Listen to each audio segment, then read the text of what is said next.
Next, we'll move on to our 6.7, consideration of presentation of the Tribal Eco-Restoration Alliance's training facility presentation. And Ben, I know you're presenting this, but if you'd like to come up and get started. He's rounding the troops. Yep. Come on up. I think you can come up and sit. There's enough seats.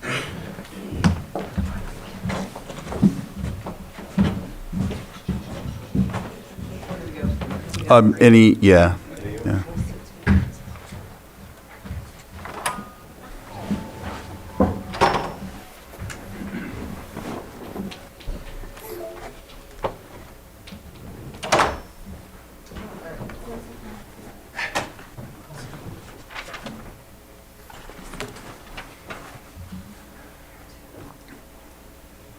Pick a screen, Jordan.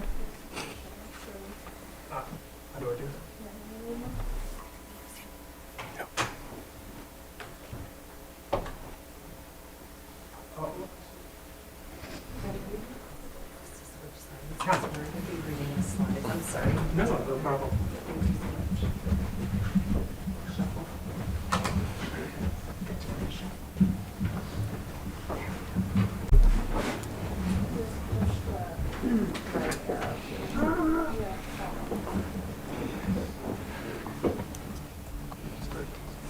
Good morning, Board. Ben Rickelman, Deputy County Administrative Officer. I'm here with TERA, the Tribal Eco-Restoration Alliance, regarding a training facility and workforce development program that is being funded by a Community Development Block Grant Disaster Relief that was awarded to TERA last year, and it's a partnership with the Workforce Alliance of the North Bay. And I'm here with the Program Director, Lindsay Daly, and TERA's staff to give a presentation. Ben, real quick, who funded that grant? So it was, I know it's CDBG, but it didn't come from the county, right? It came correct. HCD. Right. Just want to clear that up. Thank you. Yeah, so it came from the state. It was tied back to the wildfires from 2015, and it just took a while for the funding was announced a few years ago, and then just kind of the process and administration of the program, you know, sometimes HCD can be rather slow. So they actually announced the funding allocation in 2023 for Lake County, and then they announced the award last year. Okay, thank you. But also Go ahead. through the Workforce Alliance Mhm. of the North Bay, and we have Weston. And we have Weston here as well. Okay. And that's a partnership. Yeah. Correct. All right. Just wanted to clarify. Thank you. No problem. Take it out. Thank you so much for. There you go. Thank you for having us. Is this on? Okay. Yeah, you just need to. We'll start with a round of introductions. And yeah, as Ben said, I'm Lindsay Daly, Executive Director of the Tribal Eco-Restoration Alliance. Pass it to my colleague. Good morning. My name is Jordan Reyes. I'm a Middletown Rancheria Tribe member and the field coordinator with the Tribal Eco-Restoration Alliance. Hello, I'm Kim Cole, and I am the CDBG grant manager for TERA. Alrighty. I'll start us off. For those of you that don't know, the Tribal Eco-Restoration Alliance is an intertribal nonprofit based out of Upper Lake, California. We deal in revitalizing the local ecology to its native inhabitants. We can use that through traditional means like cultural fire or contemporary means with invasive removal with hand tool work or using prescribed fire measures. We host a treks every year where we have professional fire individuals come and help train the community as a whole in wildfire resiliency tactics like NWCG certified trainings like S212, which is wildland chainsaws, up to the basic entry-level firefighter 2. We host a lot of trainings, and we actually integrate a lot of local knowledge into our trainings, so like plant ecology and ID, because those also go into our wildfire mitigation tactics. We work with local, state, and federal agencies and with private landowners to be able to rehabilitate the lands. We have an intertribal hand crew that we run comprised of tribal members from Lake, Mendocino, and Sonoma County, and we are able to kind of use our collective hands to help heal the lands and also be able to share our cultural heritage and practices amongst one another and be able to kind of show a little bit of that to the community, that our ways of life is what showed the park-like settings when the first settlers came here into California. But that's a little bit about what we do in our program, and then we'll go into our slideshow. Thanks, Jordan. So as Jordan mentioned, most of our work up until now has been really centered around building capacity for the tribal community to steward ancestral lands. And we're moving into kind of a new phase of the program where we're excited to be working here in Lake County to open up our training to the greater community and to share ecocultural stewardship, or stewardship that really looks at the revitalization of our local ecology and tribal cultures as like a model for stewarding our landscape. So the grant that we received, thank you to Terry Logston for passing the lead on to us, is CDBG funding, as Ben mentioned, and it's kind of a long, convoluted process, but HUD awarded it to HCD, who awarded it to CDBG, who awarded it to the official grantee is the Workforce Alliance of the North Bay, who we're excited to partner with, and we are a subrecipient of the grant. So lots of partnership and collaboration involved. And the focus of the grant is really to serve low and moderate income Lake County residents. And there's kind of two major components to this grant. The really exciting part is it is funding the acquisition of property for a training center. So we are in the final stages, we hope. Escrow should be closing very soon here. We're just waiting on those funds to hit, March 31st, hopefully. And there's a property on Highway 29, which we'll talk a little bit more about, just south of Upper Lake. And we've had the opportunity to work with the county community development department, and I think I saw Maria back there, and kind of share our plans for the training center, which will, be a place to showcase our stewardship work and to share it with the greater community, the tribal community, and the greater community at large. And then also an expansion of our stewardship training program.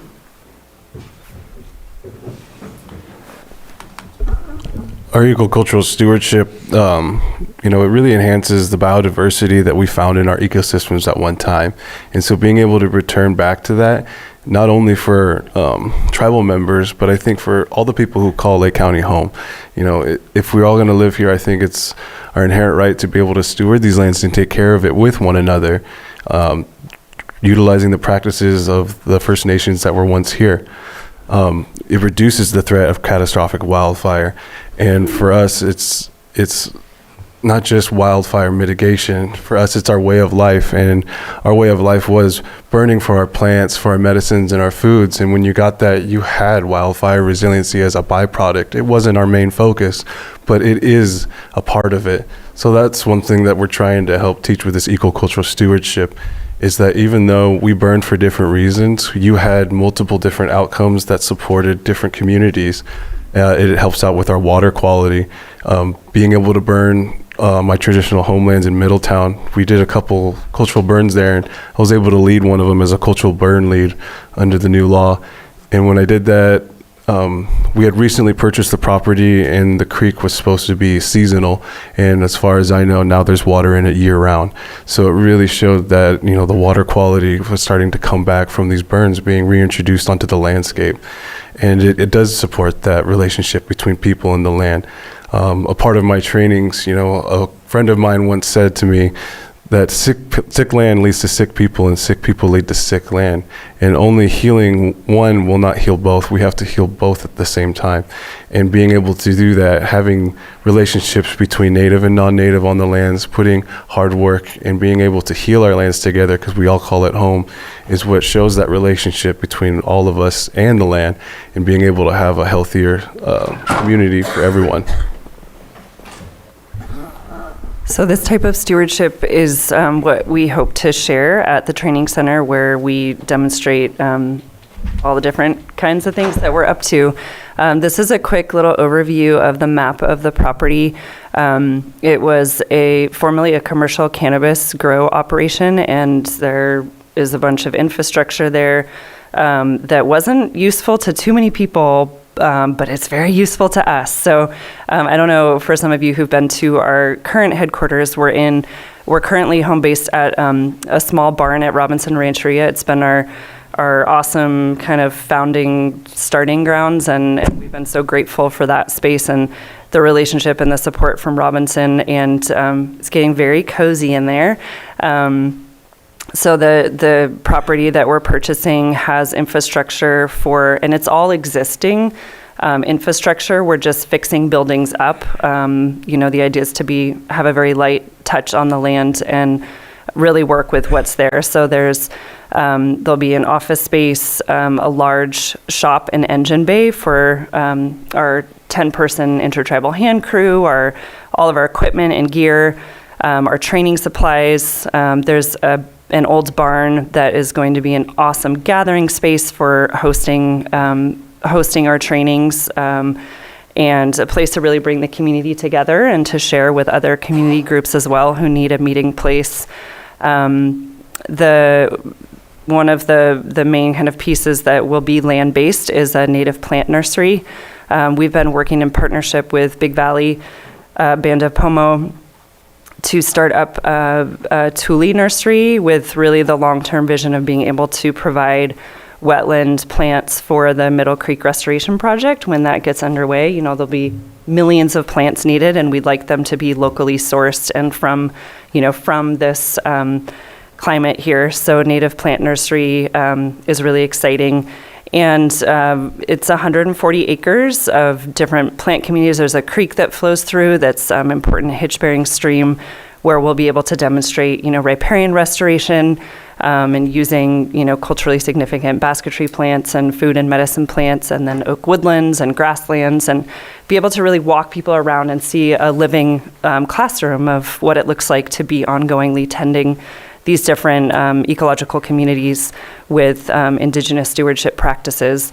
And so, the zoning is agricultural, and it's very well aligned with our work with the native plant nursery, and also demonstrating indigenous agriculture. How have people, you mentioned the 700 generations or more of tribal people that have stewarded this place, and, how have people sustained themselves from this land with incredible abundance for many millennia. So we, again, hope to demonstrate and share that with the community at large.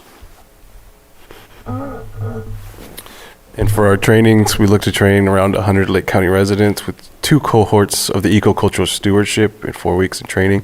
And we'll have 2 on-the-job training cohorts. And the on-the-job training allows the cohorts to come on with us to be able to experience project work that we're dealing with, whether it's cultural fire, prescribed fire, or simply invasive removal or riparian restoration. We do a lot of different, but we'll be able to bring them out and get on-job training with us so that way they can utilize these skills that we've been training in the classroom setting. And like I mentioned earlier, we'll also be doing the NWCG courses. That's a National Wildfire Coordinating Group. And we do get them their firefighter too, their S212s, and what other opportunities do arise that they would like to attend to. We will offer that to them and be able to broaden their skill sets to be able to work on these lands. So those are some of them. And what's really nice about those is even when they get those trainings and those certificates, they aren't just good for here.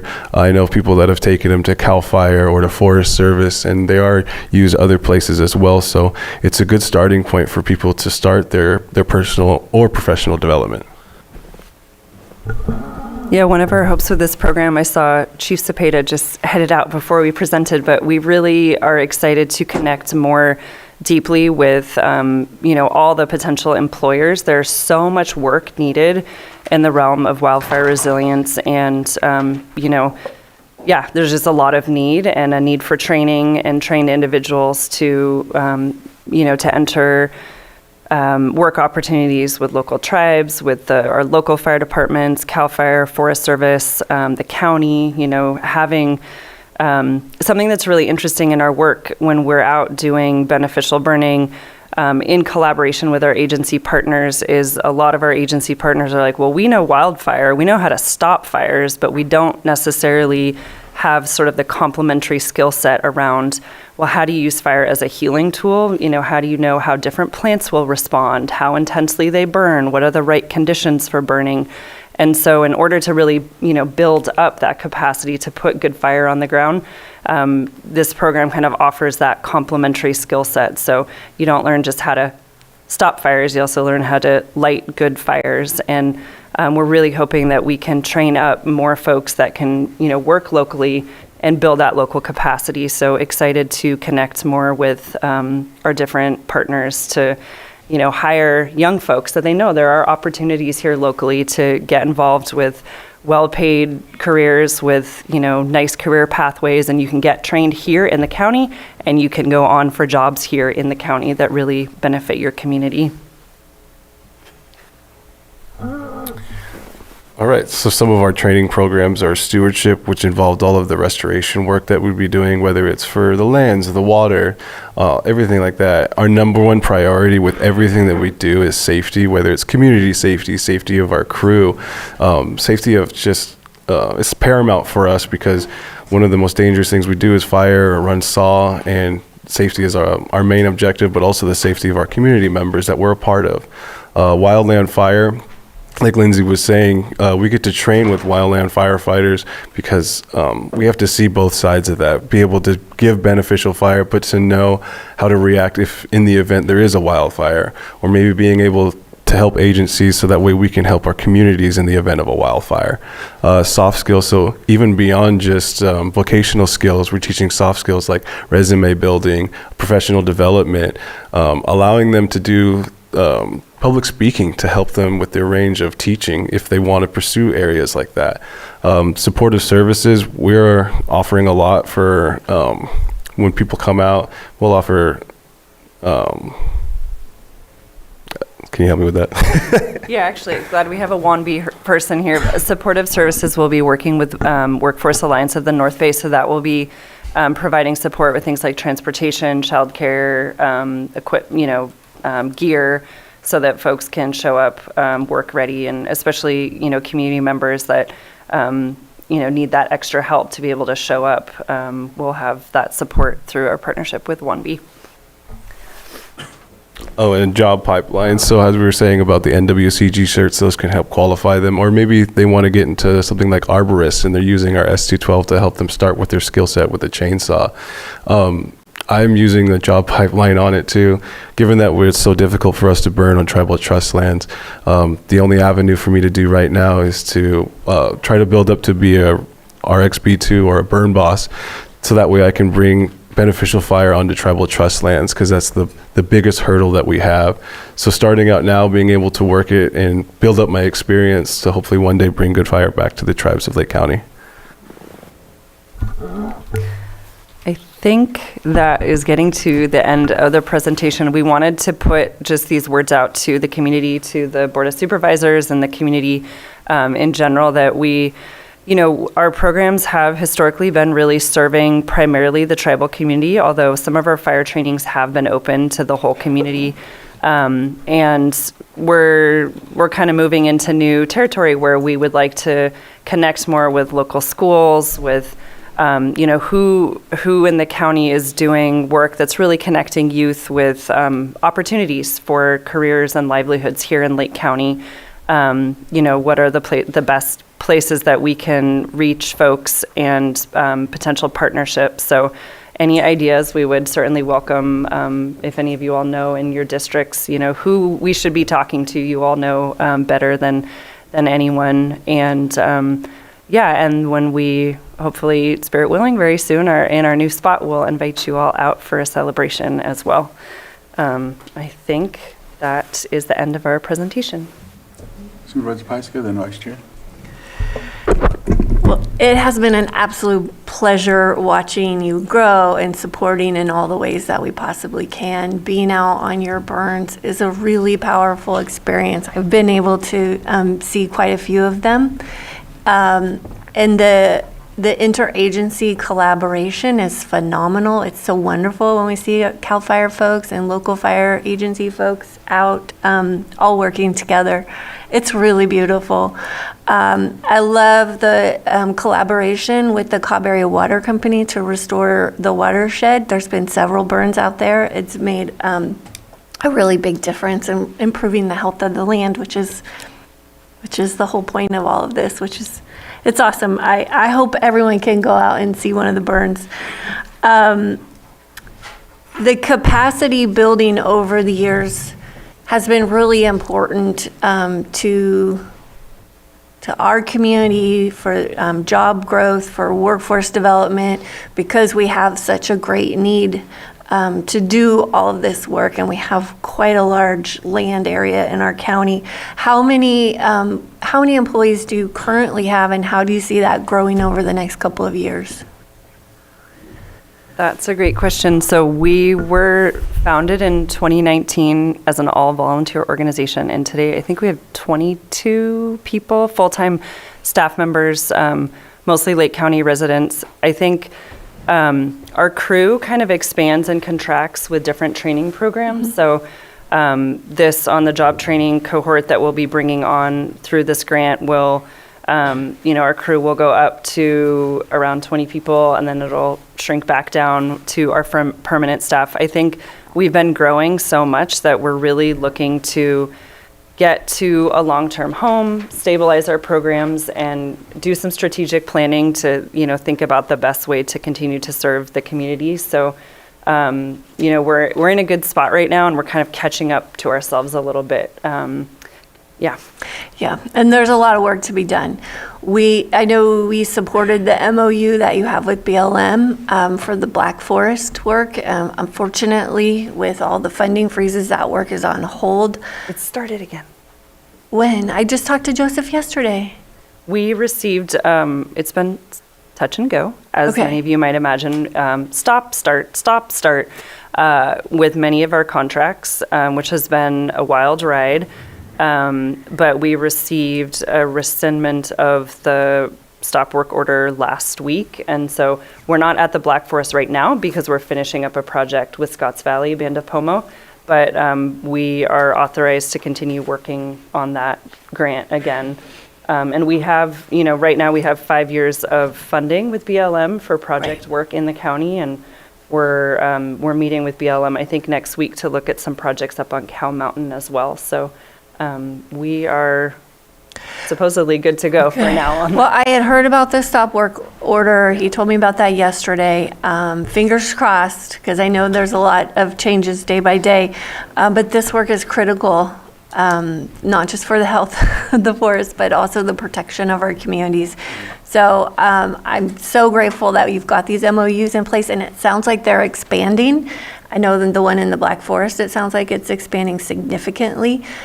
Because we know the BLM workforce struggles to keep up with their land. So the more that we have these partnerships with local agencies like yourself to do that work, it goes a long way to reaching the goals that we have for our community. So I'm excited. So let me know how that works out.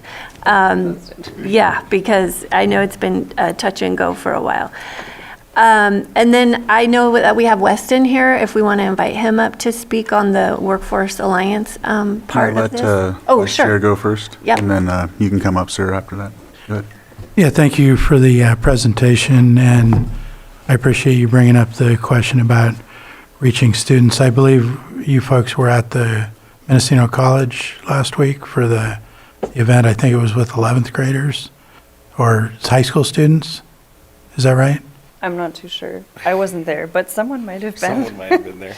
Okay, maybe I saw that wrong, but anyway, I know the high school in my district, they should be doing an event later this spring where they have organizations come in where they have a day where the students can interact with them. So I think that would be a good spot to do some more outreach with the high school students, and I can help you get connected with those folks. And I would appreciate an opportunity to go out on one of the burns and see what's going on. So if we can get in touch about that, I'd appreciate it. Thank you. Definitely. All right, and then, did you have it? Oh, Yeah, there it is, I Bernadette. see it now. Sorry, I'm not quite sure where I'm supposed to put it to Put make it it back as this easy. I can I'll see it move. right there, but when you put it behind our computer. Appreciate all the work that you do. Obviously, we've had too many experiences of fires, too many experiences of kind of letting things go, and that's not the right way to have a healthy environment and to be protected from the unfortunate wildfires that we've experienced too often. I know we are starting to try and initiate some fire safe council, fire wise communities. I think that once those have been established, we'd love to invite you to learn how those groups can work with you within those environments that they've dedicated to protecting and working on, to simplify the processes of accessing those properties. Anything related to our community colleges, our schools, our fire districts, happy to connect you with whoever it is that you have not yet connected to. This reminds me a lot of the NCO Build program.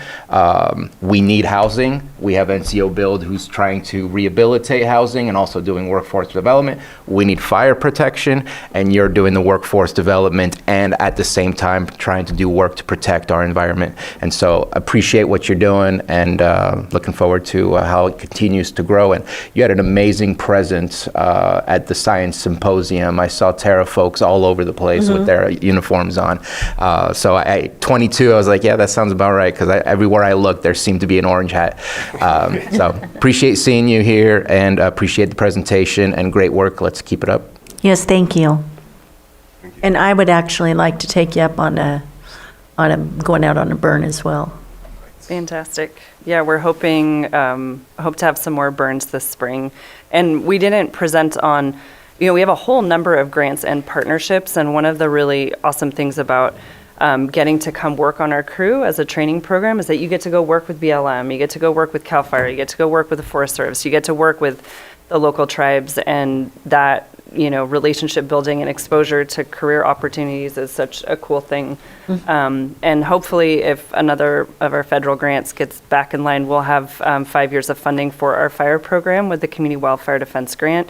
Very that's cool. looking strategically at high priority areas within the CWPP that are high priority for tribes and for the community to build in beneficial burning countywide. And so for any Lake County residents that might be listening to this, please email us at goodfire@tribalecorestoration.org if you have land that you would like to burn, because we have grant funding to work with you to prepare units, prepare lands to bring good fire back for that community protection and resilience. So lots of opportunities to get involved.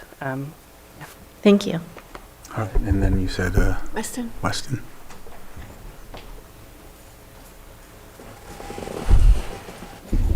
Good morning, Weston Seifert. I currently sit on the Workforce Alliance of the North Bay, and it's very, very rarely do you have a convergence of amazing things at one point, right? Like to be able to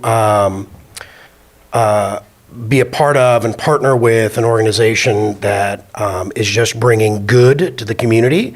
It's just fantastic. So I'm super honored. I'm really proud that the Workforce Alliance of the North Bay has been able to facilitate this program for Lake County. So it's awesome, and look forward to watching your growth and how you guys continue to just be a presence for good in the county.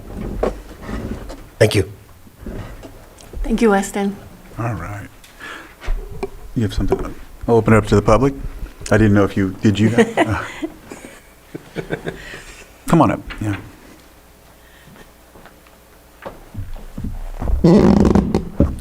Thank you, Chair Crandall and supervisors. Congratulations for reaching this milestone. Your program sounds very exciting. I'm glad that you're doing outreach, and I was wondering if you're doing outreach also to landowners in terms of increasing the canvas of potential cultural and beneficial burns. And if you're doing that as a landowner who doesn't know too much about your program, could you please address liability and how liability is addressed, especially if, heaven forbid, one of the controlled burns gets uncontrolled? Thank you. Yeah, I can speak to that real briefly. That's like an 8-hour conversation.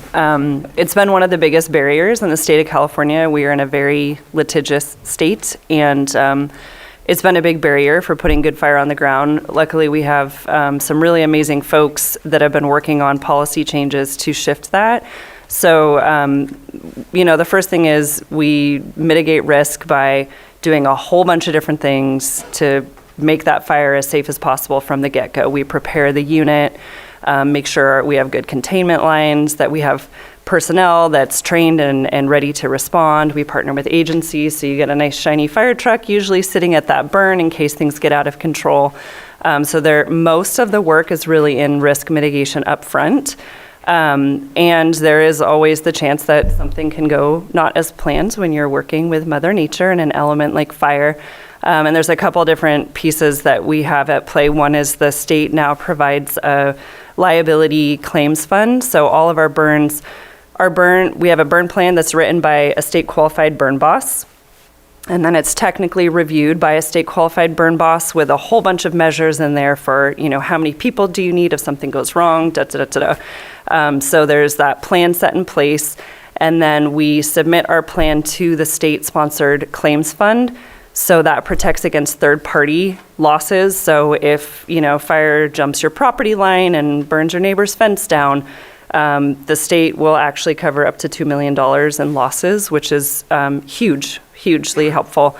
We also recently finally found an insurance carrier who will cover our fire activities. Previously, those were excluded from our general liability policy, and now we have insurance. Obviously, we don't want to get to the point of needing to use that, but it's there if it's really needed. So we've come a long way. And really prescribed fire, it has a perception of being very risky. It's actually a very low risk, high consequence. In other words, the risk of something going wrong, statistically is incredibly low. But if something goes wrong, the consequences can be very high. And so just working with the public perception of that is really important. If it's done under the right conditions with the right people and the right plan, it's actually incredibly low risk activity. So those are some of the thoughts. But yeah, feel free to come chat with us. And we will be doing more community events when our Community Wildfire Defense Grant kicks in, and look forward to working more with the community. All right, anyone else from the public? Zoom? All right, I'll bring it back to the board. Thank you for the presentation. I know in your language it's probably different, but ours is a godi ho, good fire. Mine would be Sorry about that. I put you on the spot. I can't think of the second word. You'll think of it. All right. Well, anything else from the board or any other final comments? Well, I just have to brag on you a little bit, because when we go out of county at big meetings like the Wildfire Task Force, these folks present there, and they're really setting the standard across the state for this type of collaboration. So you guys are awesome. Thank you. Thank you. All right. Thank you for the presentation, and we'll move on. Thanks again. Thank you.